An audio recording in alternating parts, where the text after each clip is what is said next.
पहलगाम बर्बरता को नहीं भारत और पाकिस्तान मध्य बढ़िबारे लगी विवाद। भारतीय सेना ऑपरेशन सिंदूर करी आतंकी अड्डा को ध्वंस करिछि। भारतीय सेनार नियंत्रित कार्यानुष्ठान पाकिस्तान मुंड बिंधा बढ़ाई। भारत उपरे बारंबार ड्रोन आक्रमण करी युद्ध को आमंत्रण जणाइबारे लगी पाकिस्तान।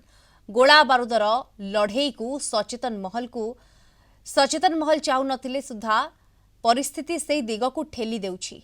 एभली परिस्थिति रे कोलकातार बुद्धिजीवी मानक सहित अधिक आलोचना करिसेंती आम कोलकाता ब्यूरो हेड प्रमोद महांती। पहलगाम सन्त्रास परे भारत और पाकिस्तान मध्य एक व्यतिक्रमी परिवेश सृष्टि होइछि।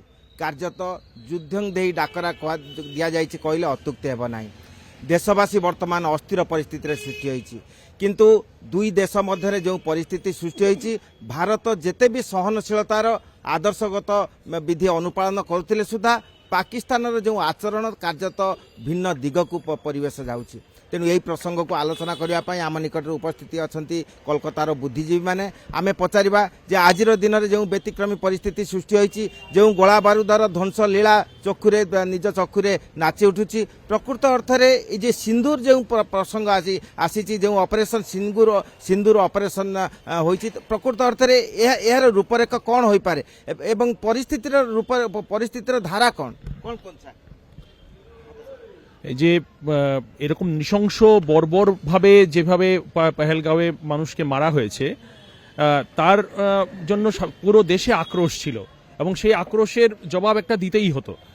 পাকিস্তান যেভাবে সন্ত্রাসবাদীদের কারণ ভারতে পাঠিয়েছে এর পেছনে ওদের একটা রয়েছে যে 1948-এর যুদ্ধে পাকিস্তান আমাদের কাছে হেরেছে, 65-তে আমাদের কাছে হেরেছে, 71 সালে আমাদের কাছে হেরেছে এবং কার্গিল যুদ্ধ আমাদের কাছে হেরেছে।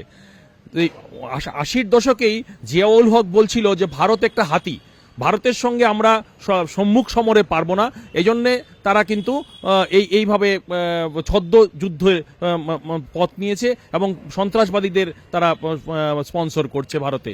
এবং এমনকি কোনো মিলিটারি ইনস্টলেশনের উপরও আক্রমণ করা হয়নি, শুধু যেখানে সন্ত্রাসবাদীরা রয়েছে তাদের ডেরায়, যেখানে তাদের প্রশিক্ষণ শিবির রয়েছে সেই জায়গাগুলোতে বেছে বেছে আক্রমণ করা হয়েছে এবং সেগুলোকে গুড়িয়ে দেওয়া হয়েছে। এই যে সিন্দুর অপারেশন এ সম্পর্কে আপনি সিন্দুর অপারেশন অর্থাৎ মানে টেরোরিস্ট যেভাবে আমাদের ভারতবর্ষকে আক্রমণ করেছে তার জবাবের জন্য একটা আক্রমণের যে পন্থা অর্থাৎ যে প্রতি আক্রমণ যে মানে অ্যান্টি অ্যাকশন সেইটা একটা নামের মাধ্যম দিয়ে এবং সেই নামের মাধ্যম দিয়ে আমাদের মানে যে বাহিনী যেভাবে আক্রমণ করেছে সেটা হচ্ছে ইন এ স্পেসিফিক ম্যানার।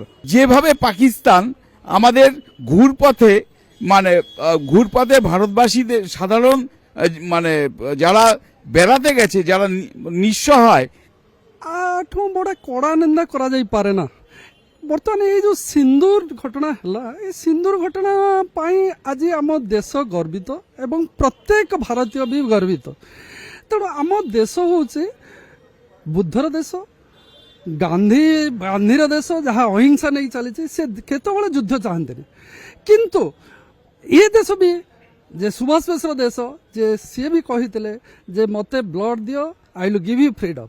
তেণু তাঙ্কর এই যে অহনীয় ঘটনা পাই তাঙ্কর যে জবাব দিয়া হয়েছে সিন্দুর যে আমার 17 জন মহিলাঙ্কর তাঙ্কর মুন্ডରୁ সিন্দুর নেই যাইଥିଲେ। তেণু এই সিন্দুর প্রোগ্রাম পাই আজি আজি আম ভারতবর্ষ গর্বিত।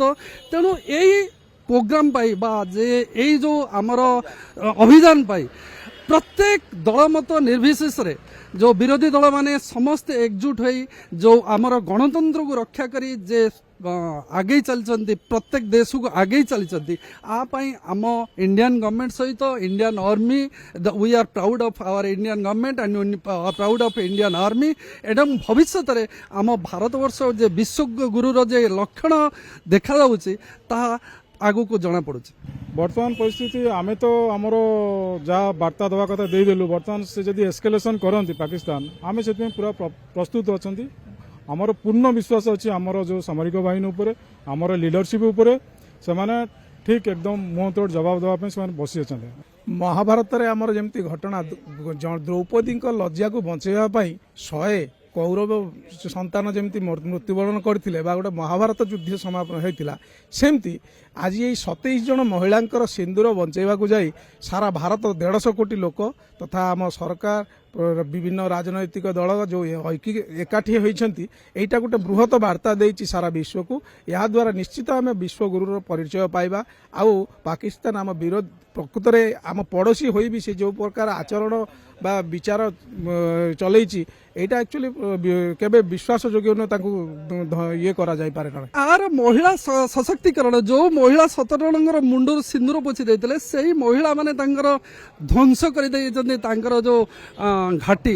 ଆଠୁ ମୋତେ ଆଉ ଗର୍ବର ବିଷୟ ନାହିଁ। ଏ ଗୋଟେ ନଟ୍ ଓନ୍ଲି ଦ୍ୟାଟ୍ ଆମ ଭାରତ ପାଇଁ ଗୋଟେ ବିଶ୍ୱକୁ ଗୋଟେ ବଡ଼ ବାର୍ତ୍ତା। ଆମେ ଶୁଣିଲେ ଯେ ପ୍ରତ୍ୟେକଙ୍କର ବକ୍ତବ୍ୟ ଯେ ଭାରତ କୌଣସି ସମୟରେ ଯୁଦ୍ଧ ଚାହେଁ ନା, ଶାନ୍ତି ଚାହେଁ, ସମ୍ପ୍ରୀତି ଚାହେଁ ଏବଂ ସେଇ ଧାରାକୁ ଯଦି କେହି କୌଣସି ପକ୍ଷ ବା କୌଣସି ଦେଶ ଯଦି ଦୁର୍ବଳତା ମନେ କରେ ତାହେଲେ ଭାରତ ନିଶ୍ଚିନ୍ତ ନୀରବ ରହିବ ନାହିଁ, ଯାହାକି ଆଜିର ଦିନରେ ପ୍ରମାଣିତ ହୋଇଛି। କୋଲକାତାରୁ ଭିଡ଼ିଓ ଜର୍ଣ୍ଣାଲିଷ୍ଟ ସମର ଜିସାନଙ୍କ ସହ ପ୍ରମୋଦ ମହାନ୍ତି, କଳିଙ୍ଗ ଟିଭି।